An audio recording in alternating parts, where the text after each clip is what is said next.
In this video, we shall learn why we should develop our pieces very quickly in the openings. You are aware by this time, openings are starting phase of the game, and in the starting phase, we have already seen we should be very careful about our weak points, which means f2 and f7 for white and black respectively, and we should also be alert with these diagonals, these lines where suddenly we can meet disaster. So if our opponent makes a mistake, we have to look for winning along these diagonals or lines, and we also have to aim for these points. But what if our opponent does not make mistakes? In most games, do not expect that your opponent will blunder or make big mistake and you will win immediately. Right, so what we have to do, today I'll show you two small games where the importance of bringing out the pieces is highlighted. And you shall learn how to punish our opponents when they do not develop their pieces quickly. The first example is very elementary, but let's go through them. White played e4. Now usually white starts with a move like e4, where white makes space for this bishop to develop. Okay, here the bishop is blocked, but after e4 the bishop can come out and participate in the fight. Now very often beginners make a mistake of playing with only one piece. I have seen many players who start chess, and when they know the rules of chess, they bring out only one chess man or one chess piece, and they start attacking with only one piece. And when the piece is trapped, they bring the second one, the third one, and so on. But that's a wrong idea. What you should do is you should bring everything together in harmony, and only then you can attack. Now black played h6, which is a mistake. This move does nothing to help development of these big pieces. So h6 is simply a waste of time, and white quickly brings out his knight. This is a good move. Black wastes time again by playing a6. Another pawn move, not helping the pieces. Now white brings out his second piece. And now black advances this pawn to attack the bishop. Now black has made three moves, but he has not developed any of his big pieces. That means the chessmen, the powerful ones. How did white respond? Well, he can save his bishop by retreating, but he went for attack. He spotted his winning chance right away, and he sacrificed his bishop for a pawn. Well, a very important word of caution. You have to think like this, but before making a move like this, you have to be doubly sure. You have to be totally sure that this move is good. Only then play bishop f7. Okay, now when the king captured the bishop, black is ahead on material. Okay, he has captured a bishop instead of a pawn. But now white goes knight e5 check. See, white attacked with his bishop. Now he has his knight into action. And where would the king go? If the king goes back, then the queen would go to h5, and we have already seen this is a very dangerous line. If black is careless, he will get checkmated. The only way to save mate is this, and this is check and checkmate. So black king has to come up.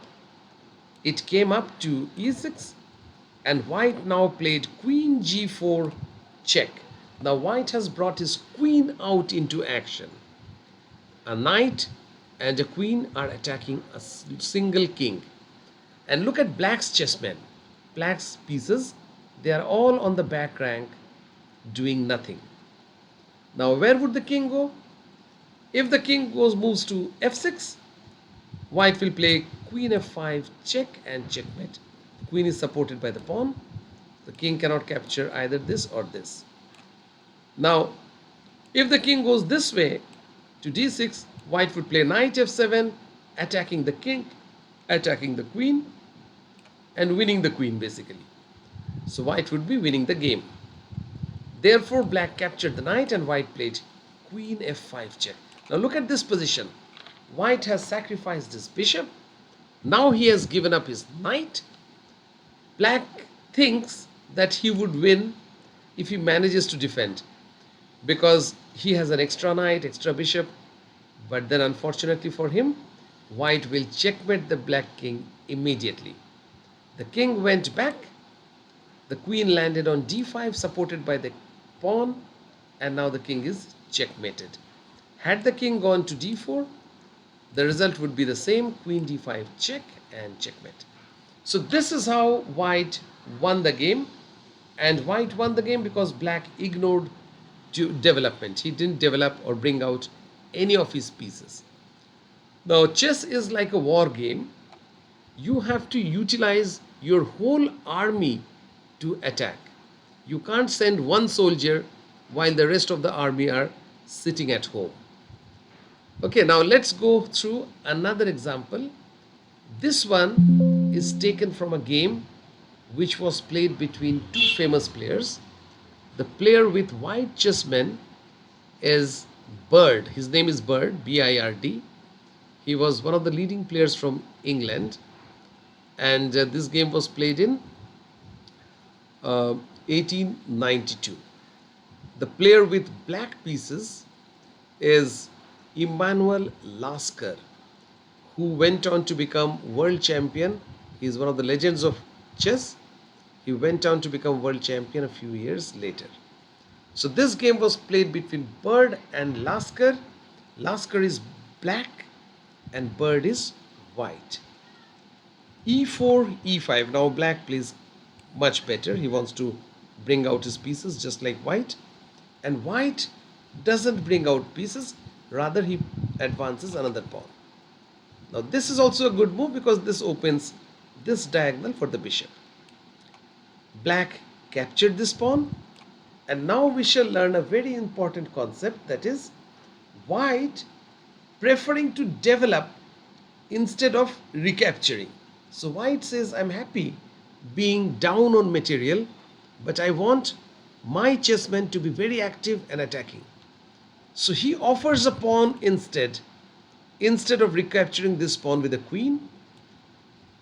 This would have been equal, but white says, no, I'm ready to play with less pawn, but I want to attack.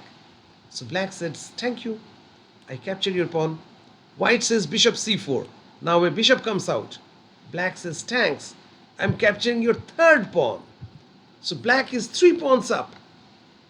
And white says, okay, now I retake one of the pawns. So even now black is 2 pawns up, but white says, my both bishops are attacking. Okay, and all your pieces are not yet developed. So black played queen g5, another questionable move. Black says, I'm attacking your pawn because your bishop has moved out from defense.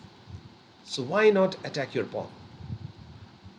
Now it's very important to know that all black's pieces have not yet developed and black has embarked on attack. White says, thank you, I won't defend the pawn. I'm ready to sacrifice my pawns, but I want to bring out my pieces.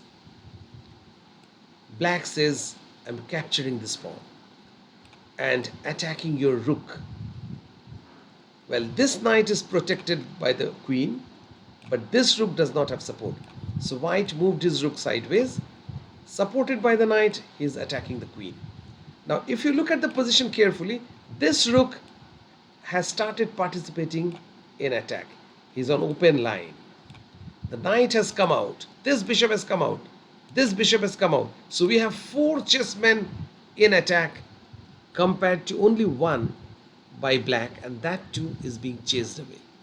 Now queen is more powerful. It has to run away. But now black came to sense and he said, okay, first let me give a check. So with that I can develop my bishop with a gain of time because white has to defend. White said, okay, I'll bring up my king. And now the queen has to escape. So this is an in-between move. Before the queen has to go here, we all know the queen has to escape. But before that, he played a check. First, save your king. Now I'm retreating my queen. But now white started his attack.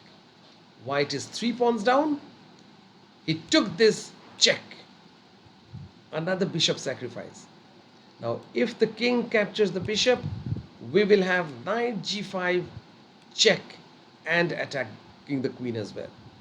So white will win the queen when black moves his king. So after bishop f7, black dare not capture this. He decided to move sideways.